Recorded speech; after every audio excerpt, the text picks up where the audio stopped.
guys. You can do it. Baddie. Thank you. All right, so let's see.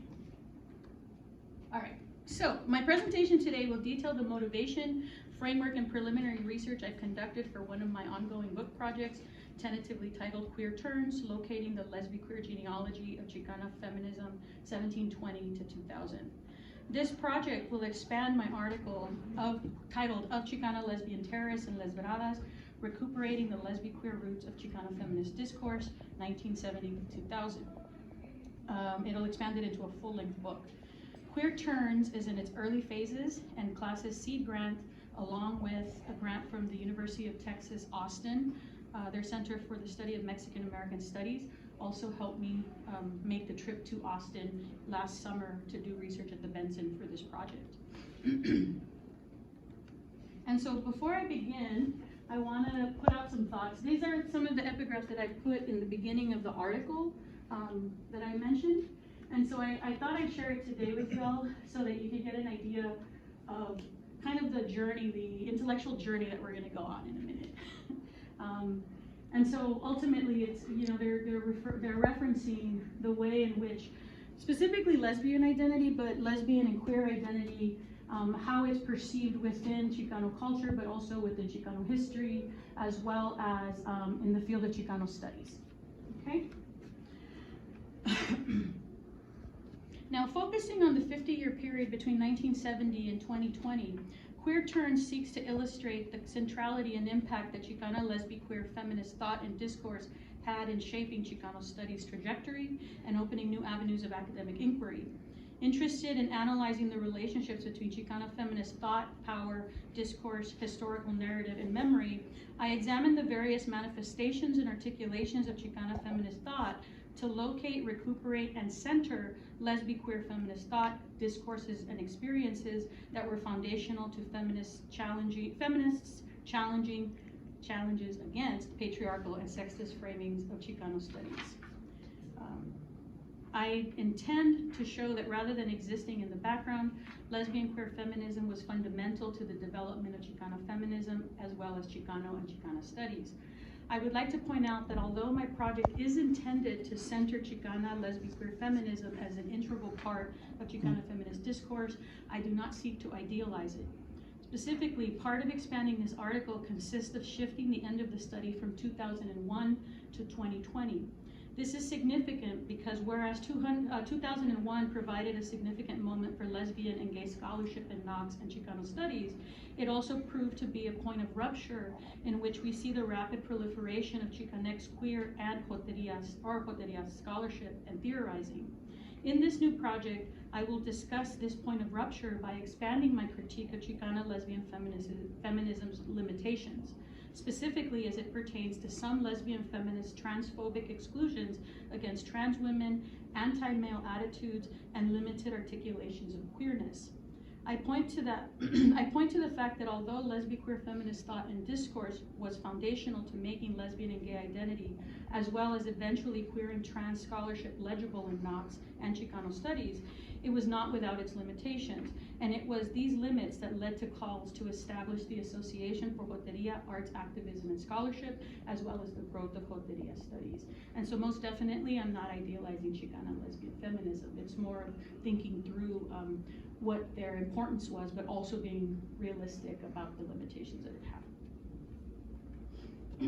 Using Emma Perez's decolonial imaginary, which she defines as, quote, the interstitial space where differential politics and social dilemmas are negotiated, end quote, I set out to locate what I term a Chicana lesbian queer imaginary, where lesbi-queer acts, thoughts, identities, desires, language, experiences, and communities exist and give shape to lesbian queer subjectivities and discourses, disrupting heteronormative framings of Chicana sexuality and feminism.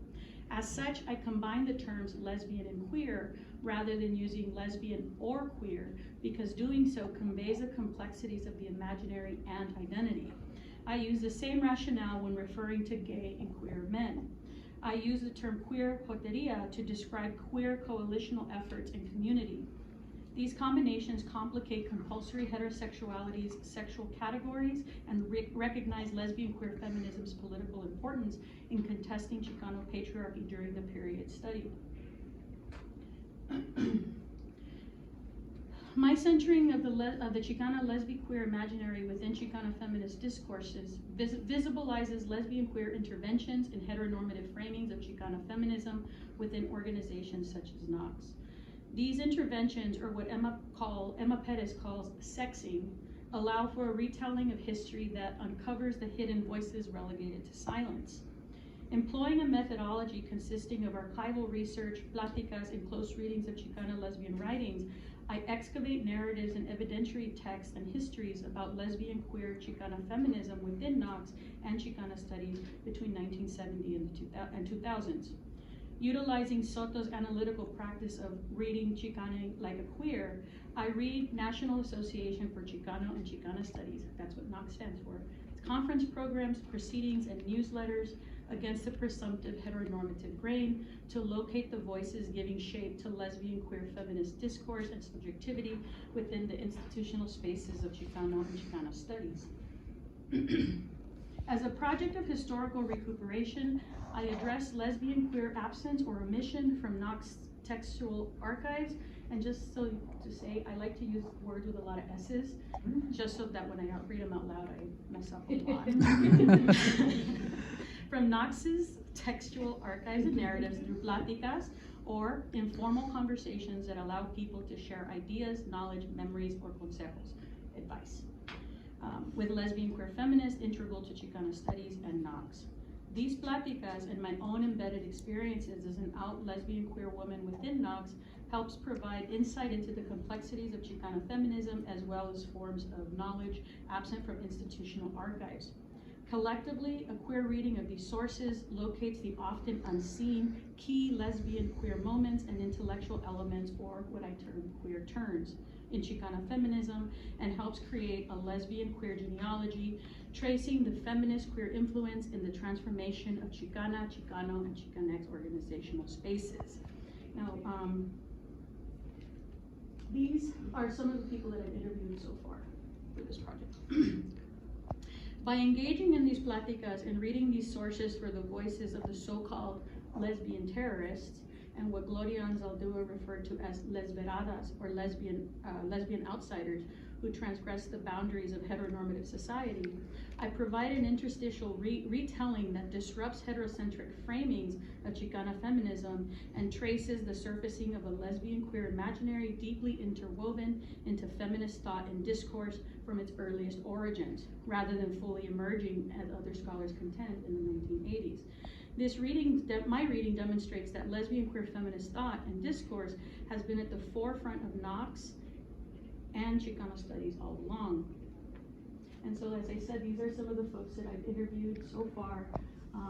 And I've spoken with several others, and I've made plans already to interview many more of the folks. So this is just the beginning of this project.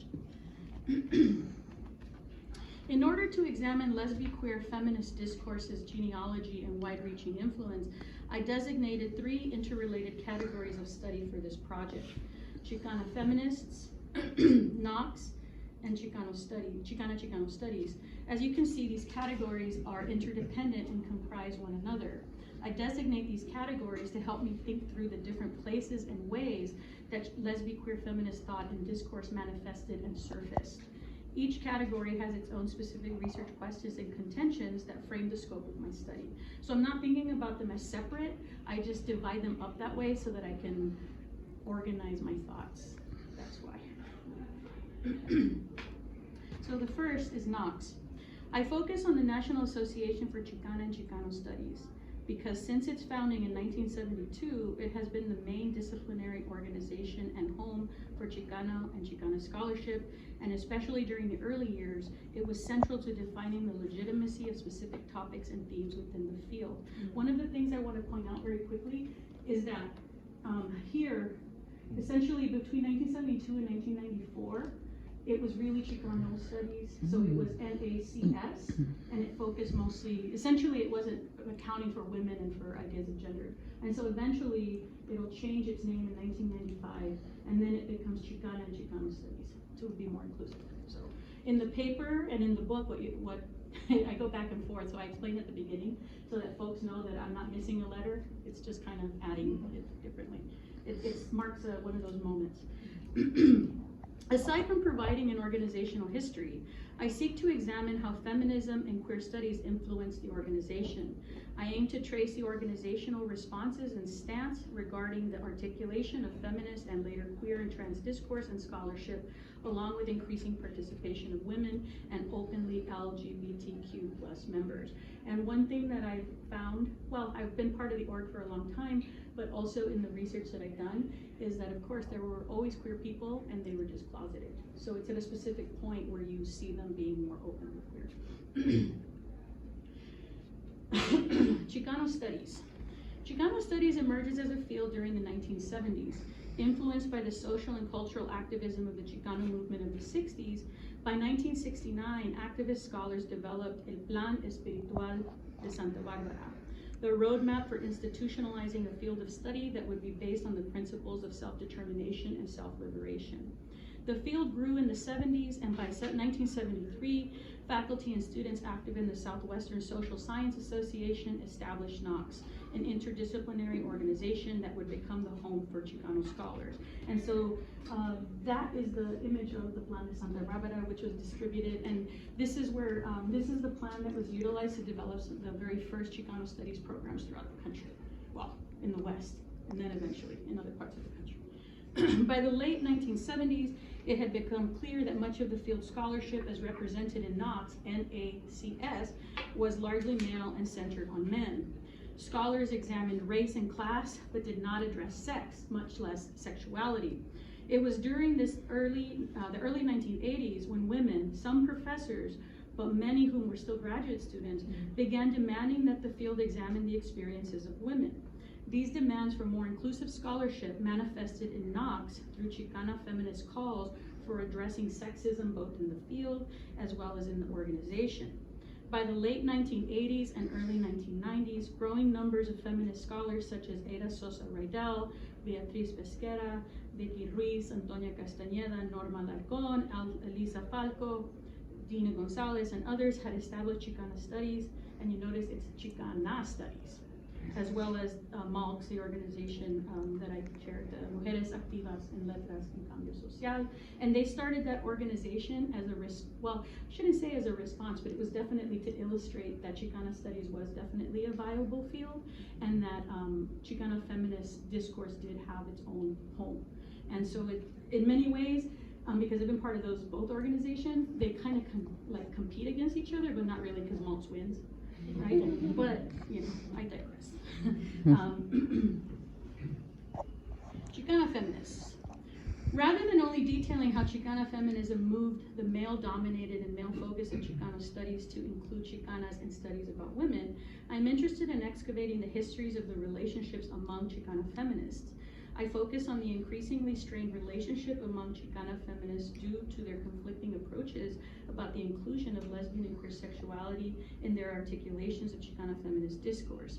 Specifically, I contend that despite lesbi-queer feminists' central role in developing foundational theories critical to Chicana feminist thought and Chicano studies, early public articulations of feminist discourse used a heterocentric framing that invisibilized Chicana feminism's lesbi-queer roots out of fear that its inclusion would threaten feminism's goals.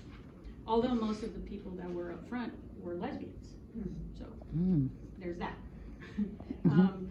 Now, just to tell you a little bit about the archives, I'm taking you to the Benson with me right now. That's where we're at. This is the archival. These are the archival research. This is the reason why historians wear glasses. We spend a lot of time in the archives. For the article, which I wrote during the COVID pandemic, I examined NOX digital archives comprised of newsletters and conference programs that dated back to 1973. During summer 24, I visited the physical archives at the Benson. These records were comprised of approximately 75 boxes of material from 1972 through 2007. Of course, when I got there, for some reason, I had it in my head that it was only 5 boxes. And when they kept bringing boxes and boxes and boxes, I said, uh-oh. It gets better.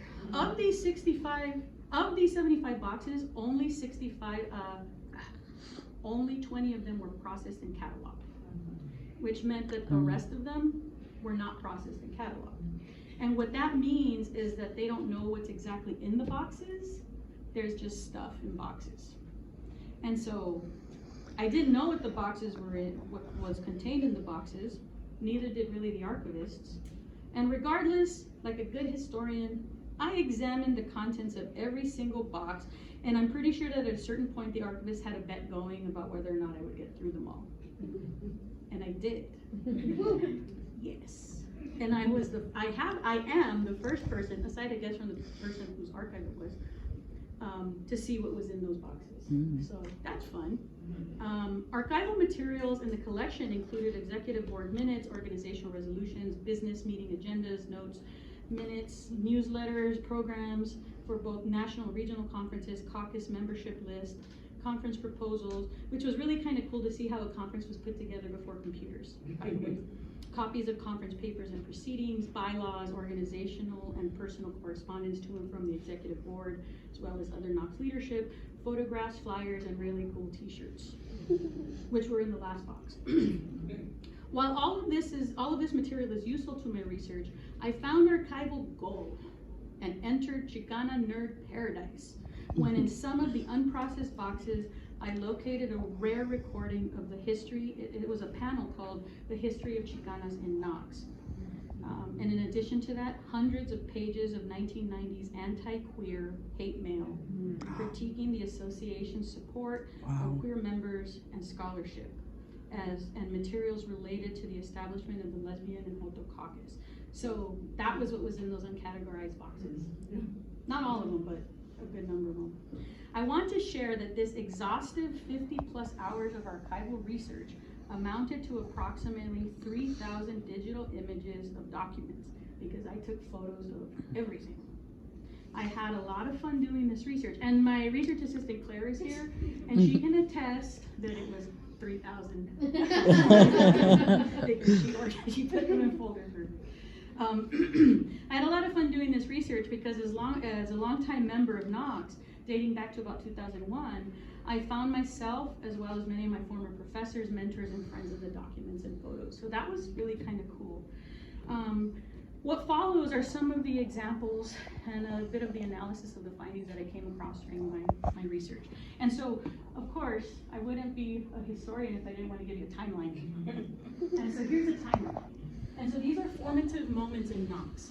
And so if we're thinking about this the way that Emma Perez thinks about history and emplotment, essentially these are like the big markers in the history of Chicana feminism in Knox. Now, while I'm interested in these big markers, I'm interested more in what she calls the interstitial spaces. And that means the history that exists in between. And not just in terms of time, but the history that is outside of this larger meta-narrative. That's what I'm interested in looking at. And that's what I'm trying to find through this, reading like the queer, but also doing the pláticas with folks that were part of the history that, they're part of these larger moments, but their oral histories or their pláticas convey a different part of information that is not contained in the actual archive. So it's a different type of archive. And so that's a timeline, and it's going to be important, okay? Now, here we go. The first example is a history of Chicanas at Knox in 1990. And so as I said, this panel, at the 1990 conference, the Chicana Caucus membership presented a panel titled A History of Chicanas in Knox, which covered 1970 through about 1989. And not surprisingly to many of the lesbians, the plenary altogether omitted lesbian queer feminist contributions. And now I get to share my archival gold with you. I'm not going to share the whole hour, but I'm going to share a couple minutes. And so the person who's speaking is Dina Gonzalez, who is one of the ones who is on that, in the plenary, but also in the pláticas that I did. So this was her in 1990. And so she's responding to the panel of Chicana feminists who have presented this history and have excluded lesbians, okay? I hope it works. One of the things that's really bothered me about why my presence has been so intermittent, I've been to 10 of them beginning in 1973, is that consistently the lesbian presence has been overlooked, and you've all done it again, and yet it was lesbians who were in every one of those places we talked about. It was lesbians who formed the Graduate Minorities Women Project in Berkeley that was the springboard in 1979 for Mujeres en Marcha, and that also then linked up with what Ada was doing in Davis, and that really pushed the notion of having that panel at Knox. And to continue to decenter us makes me extremely angry. And I refuse to be decentered, okay? I'm going to center myself here, not to displace all of you in your heterosexist, but to push you a little bit and make room for you. For me, for Yvette, as well as this new organization began to talk about the politics of our own, of a woman-identified project, spaces, issues, organizations. And we linked up in doing that. Beatriz, Chapa, all of these women in Chicana studies have been kicking in there, as well as all the women Ada mentioned, kicking in the Chicana Studies Association itself, were instrumental in that. And I think the thing that's important in all of this is that from the very beginning, that organization, as well as that panel at Knox in 1982, was a feminist, Chicana feminist, but also somewhat woman identified. I was there, and I was there to express a lesbian voice. And it made me fundamentally different from the rest of you. You'll recall that I read that poem by Yvette Saavedra about how she finally decided to make her man. She just sort of decided to walk on. Sylvia Saavedra, by the way, you'll recall, was on that same panel, and we need to think about age when we think about that panel too, and the others. She presented a poem that her daughter had written. I don't think the panel was merely reactive and proactive. I think it came out of a particular history, a collectivism, and also a set of differences that were fundamental to who we were. And we got in there and we began arguing with them, and we had the institutional support within the university and the outside support, knowing that other women were doing the same sorts of things on other campuses. We've been looked at and talked about a lot, I know, as the Berkeley Mafia, that group of Northern California women who, if other women are not sufficiently male, maybe we're supposed to reject everyone. Again, those are the same sorts of divisive games we play, like we play when we think only in heterosexual terms, when we deny that in this history there's been this lesbian presence that has refused to let go. I remember one incident from that 1982 meeting in Tempe. All of the women, we had the panel, we'd all gotten together, and this is again thinking symbolically. We were at the dance, and we were all sitting around talking. Emma and I had just met, and I remember Emma and I got up to go dance, and we turned and asked the women to dance. Well, the men, who were so upset about seeing the women together, came over like bees, grabbed each one of you, and pulled you away, and you all went. And I remember Emma and I sat there, and we spent that time talking about what it was like to be not only in an organization that was patriarchal, sexist, machista, but heterosexist, and how we play into that at every step of the way, like I think you've all done here. Now, what do you think? Yeah, right. And so,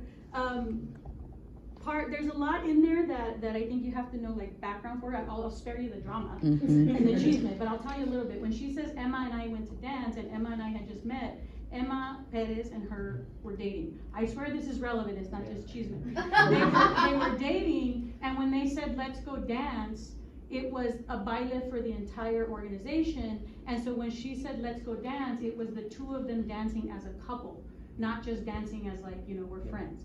And so when they did that, that's what she said, that was the response, right? Because it's like, there was already this talk about lesbians going around. And so, that whole heterosexist framing. So as seen in the footage, Gonzalez stood up, pointed out the omission of the long-standing lesbian presence and women-identified ideology within Knox and Mujeres en Marcha, through 1970 and the 1980s. And very quickly, Mujeres en Marcha, when she talks about that 1982 conference and that panel, it's the very first panel in Knox that talks about sexism. And so Mujeres en Marcha was a group from Berkeley that she was part of that was central to that panel, okay? Commenting on their methodology, Gonzalez stated that had they used a sex analysis, engaging heterosexism and sexuality in addition to gender, lesbian and bisexual women's presence and contributions would be readily evident. During my recent plática with Antonia Castañeda, who had attended the panel, was a member of the Chicana Caucus, and is a longtime ally of lesbian and queer feminists, she recalled that her biggest regret was, quote, "We as a caucus never took time to talk about the erasure, to say what does it mean, how did we do that? Not to beat anybody up, but to understand it more clearly and fully, to ask, how do we change?" Is what Antonia remembers in 2021 when I spoke with her about this. Although some found Gonzalez's comments important, they were regarded as divisive and detrimental by others, and resulted in quote, what Castañeda referred to as a lot of hurt feelings and anger that went unresolved. Gonzalez's recuperation rendered visible the lesbian queer imaginary's role within feminism and Knox, and signified a critical analytical shift or queer turn that would continuously resurface in the years to come. I share this flyer now for the most recent Chicana plenary from the 2025 National Association conference as evidence of the legacy of this queer turn. And here I'm kind of playing with queer time, right, and the idea of the past and the present and all that, which we can talk about later. The Chicana plenary is organized by the Chicana Caucus and is a plenary space within the association dedicated to Chicana feminist scholarship and research. This year, the plenary was titled Malcontents, the History and Future of the Chicana Caucus and the Reimagining of Knox. It was comprised of six speakers. It was a multi-generational lineup that spoke of the Chicana Caucus's history and its major feminist interventions in the association and Chicana studies. Framed by a historical timeline that provided the broad strokes of the Chicana feminism within Knox, thematic and chronological at the same time. Each speaker detailed their personal role and experience in bringing and sustaining Chicana feminism in the association and Chicano studies. As indicated by the title, the plenary also centered the Chicana Caucus's integral role in challenging the status quo and pushing the association to have very difficult conversations. In many ways, this was a plenary like any other, but this one was historical because all of the speakers identified as lesbian, queer, and or gender nonconforming. As the historian who undertook the task of studying Knox, they all refer to me now as like the historian of Knox, which is kind of funny. My colleagues asked me to provide the history. And really, they didn't ask, they just said, "You're going to provide the history." I said, "You're right, I will." And they asked me to provide this history that would frame their individual reflections and comments. At that point, I realized that collectively, the six of us represented 40 plus years of lesbian queer feminism in the caucus, as well as in the larger association. Our recollections constituted a counter-narrative about how Chicana feminism and Chicana studies emerged within Knox and became legible to the field of Chicano studies, which I think is just really cool. It's amazing. And again, thinking about queer time and how the past informs the future, but also how, how all those moments are linked. So that's one moment. The second moment, Cito y Lengua. In 1990, historian Emma Perez presented her plenary address, Sexuality and Discourse from the Margin, a Chicana lesbian historical materialist perspective, in which she examined the correlation between the patriarchal discourse of colonial conquest, gender oppression, sexuality, and power that resulted in misogyny and the devaluation of the feminine. It was here that Perez articulated her concept of Cito y Lengua, or space and discourse, a now fundamental theory arguing for Chicana's need to create a space, as well as a language and voice. Some say discourse and voice, depends on how you're interpreting it.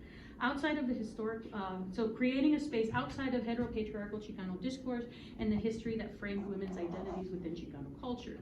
After the plenary, Dina Gonzalez, Lourdes Argüelles, and Emma Perez facilitated a woman-only workshop titled From the Unconscious to the Political, a Latina lesbian response to sexuality. They organized this workshop as a space to engage lesbian feminism and identity. Now, I want you to notice down here, it says panel organizers request women only, please. Okay? And so, upset at what they considered separatism, opponents, mostly men, but also some women, exclaimed, and this is Castañeda retelling what happened, "They can't do this. We won't let them do this." Attempting to stop them, men violently pounded on and blocked the outside of the door, threatening to push their way through it. With women guarding the door from the inside, the workshop began.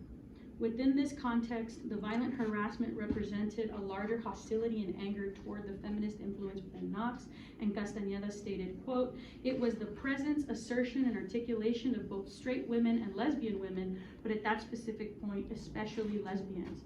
So many people, mainly men, I don't know if they were feeling displaced or fearing being displaced. It was misogyny and violent homophobia. It was visible, palpable, and it was the lesbianas who took it on, end quote.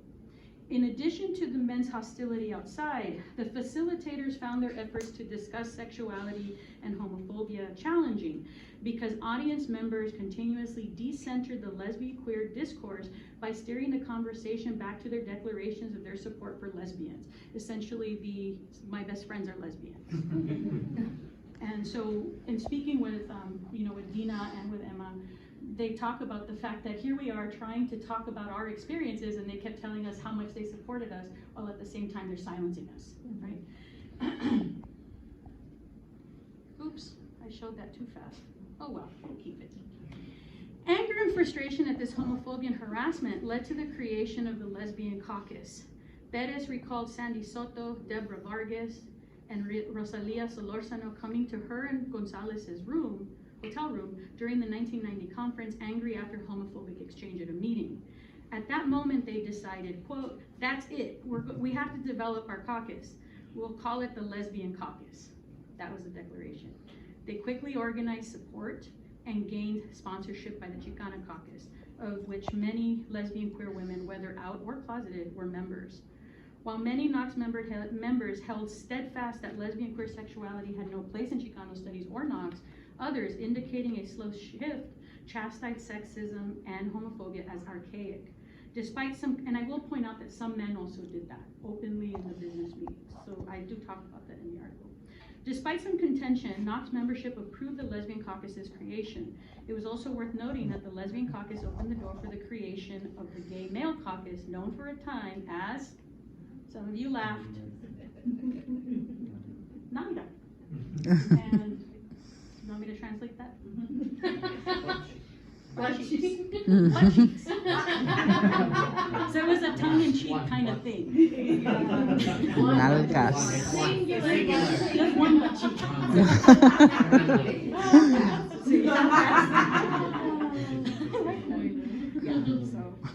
And so when I showed it to people, they said I showed you the nalga too. No? Yeah. Also, No. thank you. We'll go back. We appreciate it. We're treading a line here. Let's go back. Let's take it back. So it was known as the National Association of Latino Gay Academics, NAGA, before becoming the Joto Caucus in 1993. The example of the women-only workshop and the creation of the Lesbian Caucus illustrate the enactment of Perez's Cito y Lengua. During the 35+ years since this conference, Cito y Lengua became a fundamental element of Chicana feminism and has had significant methodological implications for Chicana and Chicano studies. Her words were meant as a critique of men's and women's support of patriarchy and it was her way of centering lesbi-queer sexuality. In our plática, I asked Emma Perez about the development of the theory and how she felt that its queer roots are largely erased. A lot of times that theory's been appropriated and used a lot, and I don't think Emma minds that. She doesn't mind that it's being used. But I asked her specifically, when it's taken on and they erase the fact that it was about, homophobia, how do you feel about that? And Perez stated, quote, "I wrote it the way I did because it reflected my experience as a queer Chicana lesbian, asserting that identity at a time when people didn't want to hear it." She specifically pointed to feminist enactment of heteronormative and patriarchal ideologies that, quote, "embraced masculinity and maleness at the expense of women," and resulted in the exclusion and silencing of Chicana lesbians. Although Perez recalls that most people responded well, she remembers a woman coming up and telling her that, quote, Emma Stance was oppressive to her as a straight woman. Bettis recalls her frustration with this, and she said, I didn't have the patience. And in the paper I do ... because she said a couple other things that I don't think she'd want me to include. I didn't have the patience. I just had given a whole talk that she didn't quite get ... Either they are willing to engage this stuff or they weren't. These types of exchanges were not going to change anything for them. And so essentially, you know, she says, basically I read that as, I've stated my point, this is my experience, you're either gonna take it or you're not. And so in response to my question about how she feels with the appropriation of the theory without the actual recognition of queerness, she says people use it for what they need to use it for.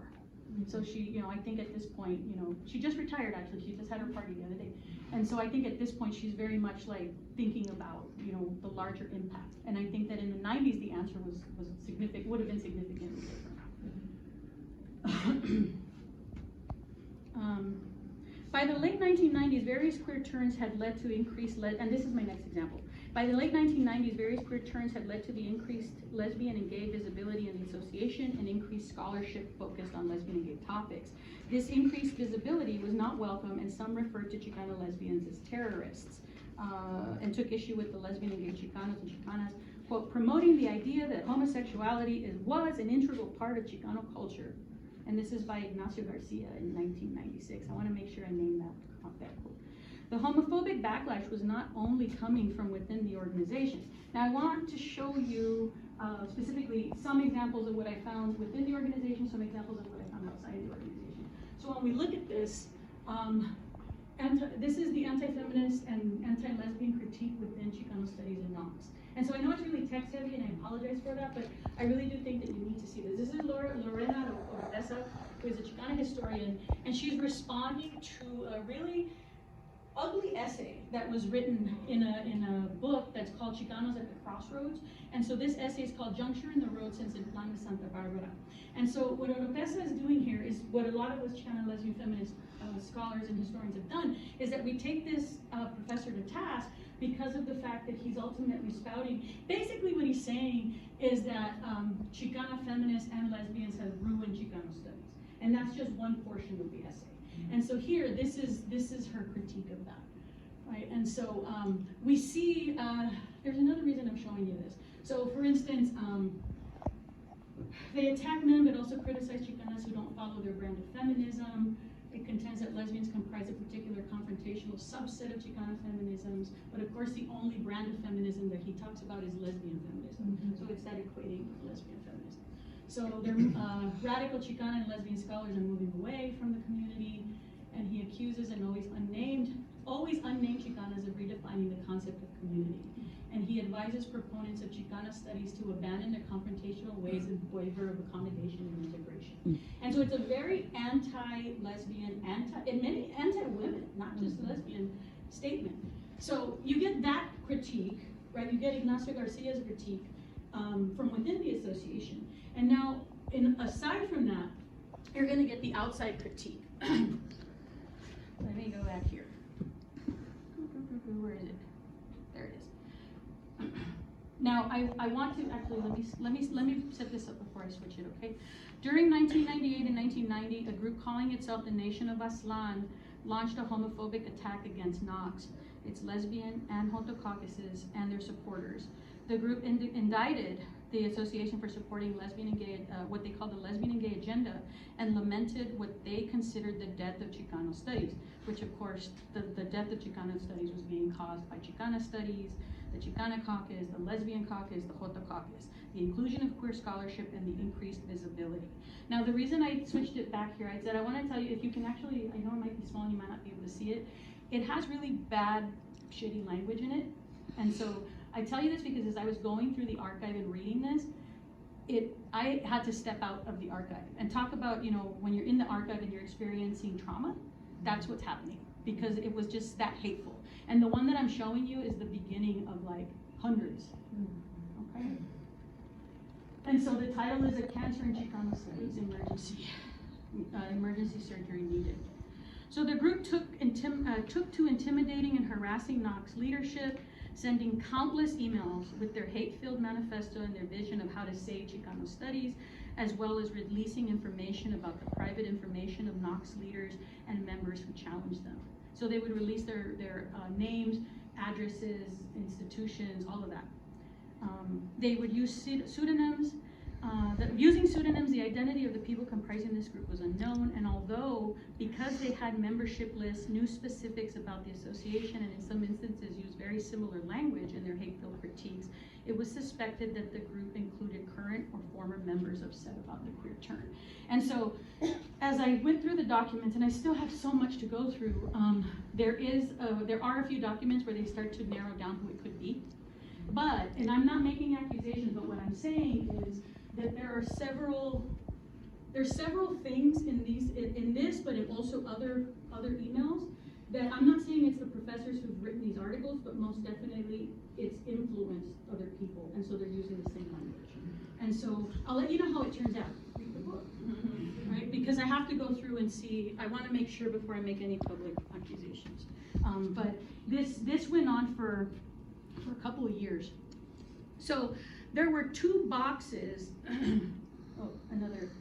There were two boxes with these hate-filled email correspondence from or related to this group, and although I've reviewed a good number of the files, I still have a significant amount to cover. However, what's shown through the documents that I've looked at is the way that Knox leadership stood up for its queer members and stood by their inclusion of lesbian and queer and gay scholarship in Chicano studies. And so this is just one of the earlier emails, and I know it's kind of small, but essentially you have Manuel de Jesus Hernandez responding and saying that, ultimately we're not going to pay attention to fringe groups who spout ignorance and hatred, and so in the long run, the members of this organization are hurting their own children when some of these children finally find and define their sexuality. So ultimately, he's saying that the members of this fringe group, they're going to have queer people in their families, right? So I'm seeing, and this is interesting, right? Because you go into the archive expecting to find one thing, and this is why I always tell the students, you can't go into the archive expecting it with an idea. The archive is going to tell you. And so what this archive told me is, although you have experiences of homophobia, you have in the Pláticas a lot of discussion about homophobia, at least at the organizational level, they're beginning to make an effort, at least some of the leadership was making an effort to stand by queer members. So this is one of the things that I was surprised by. And so as I continue to go through the information, or through the documents, I'm gonna, see if that holds. And so these are just some of the items I've located in the Knox archive that evidence the association and the scholarship's queer turns. Over several decades, the lesbian feminist imaginary paved the road leading to the 2018 theme of the queer turn. So in 2018, Knox had a conference called the Queer Turn. Knox queer moments or turns were built on the various lesbian, queer, women-identified feminist elements, often marginalized or erased through heterocentric reframings of feminism. Recuperating these narratives locates the lesbian queer imaginary that comprise fundamental parts of Chicana feminist thought that opened up paths to contemporary articulations of Chicana, Chicano, and Chicanx identities and studies.